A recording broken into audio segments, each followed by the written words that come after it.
Hello there, and welcome back to Ireland. Last time, we did a lot of, fighting. We secured our route here down to, I guess I should call it the eastern parts. We also have a revolt currently going, Georgian Liberation Revolt, that needs to be dealt with. And on that note, there's probably a couple of other things that I haven't actually noted, but as I said last time, what we will be aiming to do during this gameplay is basically this. We will be trying to form Israel and check out the decisions, and after that we might opt to doing something else here, but I'm a little bit unsure here. This could actually become a very good queen in the long run, but unfortunately not right now. Piece of my dynasty seems to be far enough removed, at least I hope so. It doesn't actually, so good stats stay and the bad one goes away, hopefully. But no, we'll see how that turns out. But for now, we'll deal with the revolters, and then we'll probably fight the Byzantines, I think. I have no idea. Peasants rose up in Serdica, meaning that we have to take a short little detour. But I have to commend them for their timing here. The liberators rose up at basically the perfect time, and these guys decided to pop up once my army was, well, basically next to them. But yeah, we'll go ahead, kill off those guys, and then I think you will be our target. Hungary? Yeah, I might actually have to march back and fight Hungary. That is the hilarious fact. Yeah, we'll probably march all the way back, fight Hungary, and then we'll kill off the Mukhtaris again, turn off that, unless we can, yeah. We'll have to walk back and fight Hungary, so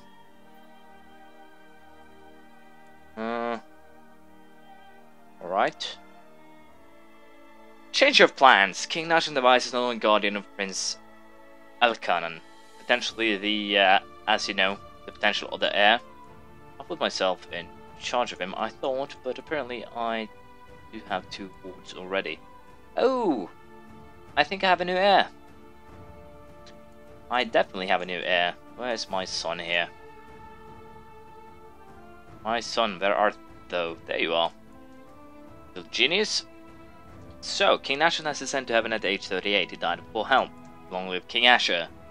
29 diplomacy should hopefully make sure that no one decides to kill me off, but I'm pretty sure my yeah, why haven't I upgraded my retinue for the longest of times here? Because I don't have the cash for it. Yeah. Well, now I will have to try and get the cash for it, so change of plans again. I no longer have any truces, so what we'll do here, Catholic rebels have risen up. I need a secondary army down here, I feel like, so we will create another retinue army, and it will be ordered to stay down here and kill off everything, I think. Battle of Cloyne, so these guys actually got attacked. But yeah, I'll deal with the rebels first, and then we'll declare war on first the Mukhtarids, and then the Bakurids, then Byzantines, and basically work our way east, I think. I think that should be fairly alright. So, back to basically plan. We'll be trying to not get any revolters against me. Why do I have a duke here who isn't of my house? Gave something to the kid, and the kid died, and then he inherited it, and basically everything went to hell. That sounds like the way it probably would have gone, so that's fine. Let's see, I could probably also do it with an upgrade for my council while I'm at it. So that is fine. If I even do it, no thank you. Spy Master, need a better one. Someone who's a little bit more, well, on my side. How are we doing on conversion? To convert that one. So basically, almost everything here is Jewish, which is good. That is very good. So, kill off this revolt, fight the Mukhtaris, fight the Bakurids, then march up and kill off the Catholics. I think that sounds like a plan. Shouldn't take too long to simply do some sieges. At least I don't hope so. So, I'll just get rid of these revolters, and then we'll go ahead, I think, and declare war on the Mukhtaris. We'll see how it goes. We start out with the Holy War for Aleppo against, well, the single free Duke, I guess I should say. So we'll just do quick sieges here. I think that seems to be the theme of how we do things. Also, I did set my retinue to half, but I think I should set it back to full. because of the fact that we are doing this in a brutal manner.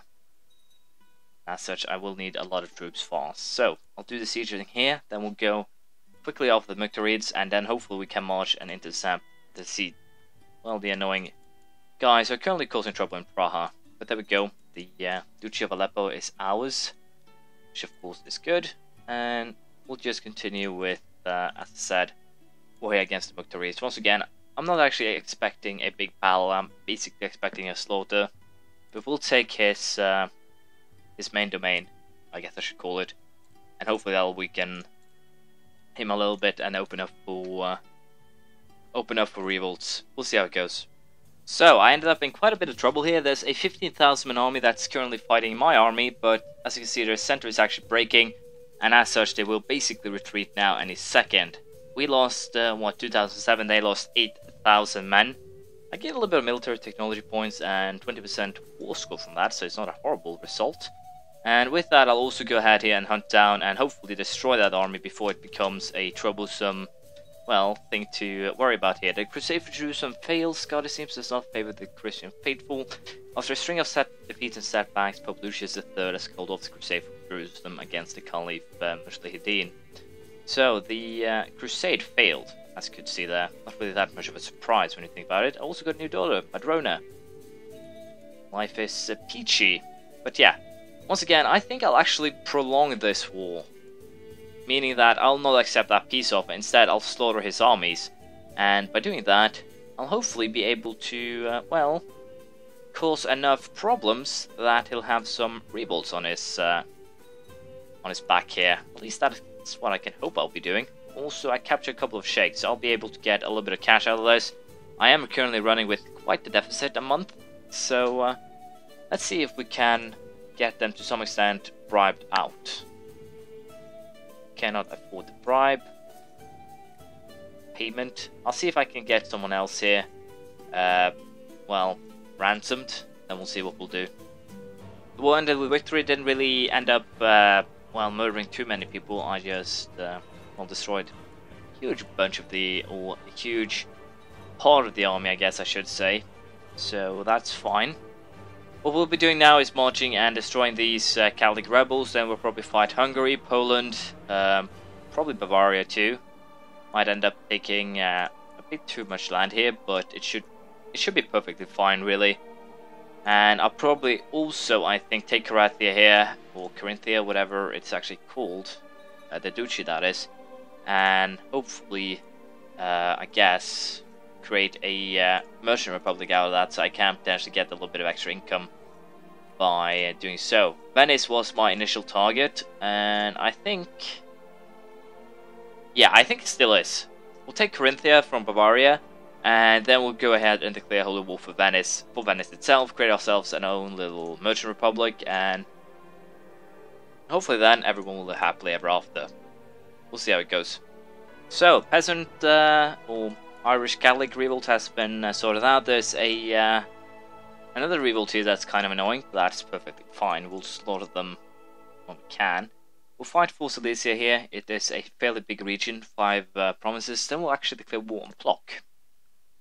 And the funny thing about Plock is that it's actually a Cathar revolt that resulted in that place, which in itself is hilarious. But for now, I think I'll first actually war my way up towards the coast here, just to get that out of the way. I have another child on the way apparently, and yeah, as you can see, we will be basically here, as I said, trying to get control over the coast. Give him a stern talking to. Good for you and good for me. So, we have another, well, heir that we should hand over some land to.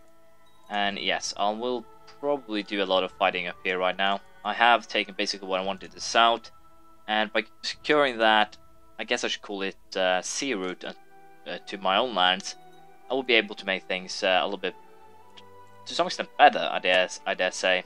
So, for now, let us do some conquest in this area here, and we'll see how things turn out. It should be fairly interesting. I also could do apparently an upgrade in tech, which I of course did not notice, but I did now, so that's fine. I think instead of upgrade military organization, we'll also do an upgrade here in heavy infantry, and the reason for that is that we do already have quite a big retinue. When it comes to these things, I believe it's time for we do an upgrade to castle infrastructure, since we do have 4 and improved keeps. We might do actually an investment in both of these, since we are to some extent considering doing trade, but not at home. So I think we'll actually, we won't be spending any points on any of that. We'll continue the war up here. I've declared war for, well, just Brandenburg it seems, which of course sucks.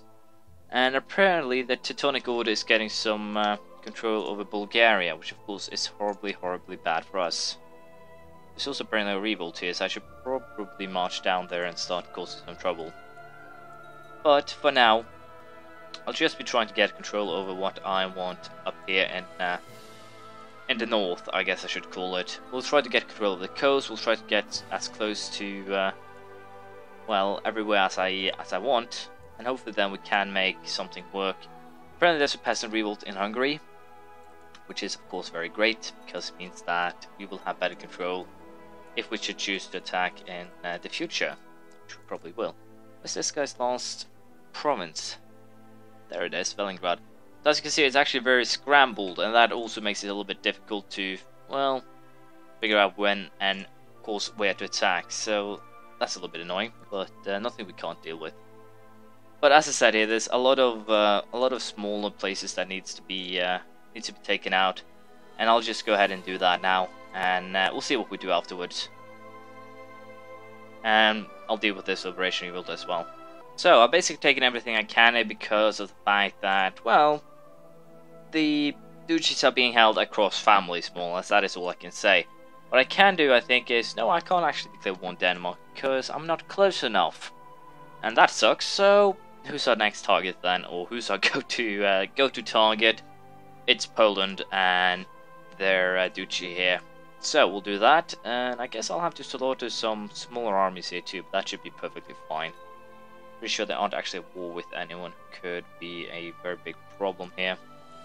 So let us go ahead and declare holy war for Silesia. And as I expected, I can murder everyone who's currently, well, sieging their lands. So let us just murder them all horribly and make something work here. See how it goes. There we go, didn't actually take long, simply sieges all the way, and Silesia is now ours, meaning that we have connected our lands here and basically blockaded Hungary to some extent. Esztergom, yeah, we'll probably just go for Esztergom rather than anything else here. Or do we have anything else that we want to go for first? Neutra perhaps? Yeah, we'll go for Neutra. It's 4 counties versus Esztergom's 3, so that should work. And I'll also go ahead and hand out the lands. After this, I'll probably just go straight down to the Byzantines, as you might expect. There'll be a lot of fighting, there'll be a lot of plotting, but all in all, there aren't really that much to do. Other than that, I could potentially just have waited a very long time for this guy to die. I wonder if I can actually help him. I can't. So, that means the rest of Europe gets to pay in the meantime. As I said, Hungary, Bavaria, Venice seems to be the plan now. I might just actually go ahead and fight all 3 wars, and if there's some interesting battles, I'll show you, but outside of that, I don't really see I don't think it would be too interesting. So, my plan is to fight those, and once my plans are done, or if anything deters them, I'll tell you, but we'll see how it goes. So, I currently ended up in a kind of scary position here. There's a very big independence league that's currently forming. Potentially, I could go ahead and kill this guy, but I don't really want to. It's family and all that. So what we'll do here, I think, is just increase our own retinues. If the independence faction actually ends up doing something here, I might have to agree to their terms for the time being. But there's also a problem here of Count Mari for Ireland and a couple of others. So I don't really know what I want to do here. I did not consider the fact that the Jur kingdoms is actually, or duchy needs to be the Jur in order for them not to actually join a something against me, more or less. But if I can just hold off for 30 or 40 more years, I should be fine. If that's the big question here, if I can do that. So, and also of course the fact that I forgot completely to hand out the lands. I'm an idiot. So, wasn't actually a faction, it was just sheer stupidity on my part that almost ripped me apart here now in, well, another very long war that I would not prefer, that I would actually prefer to bypass. So let us hand out the lands here, and once we've done that, we'll probably go ahead here and end the video. But as I said, plan is fairly easy or fairly simple, so it shouldn't be a problem. There's 12,000 Hungarians here. We'll go ahead and kill them, but we'll do that next time. Thank you for watching. I hope you enjoy this, and I do hope to see you next time. Bye.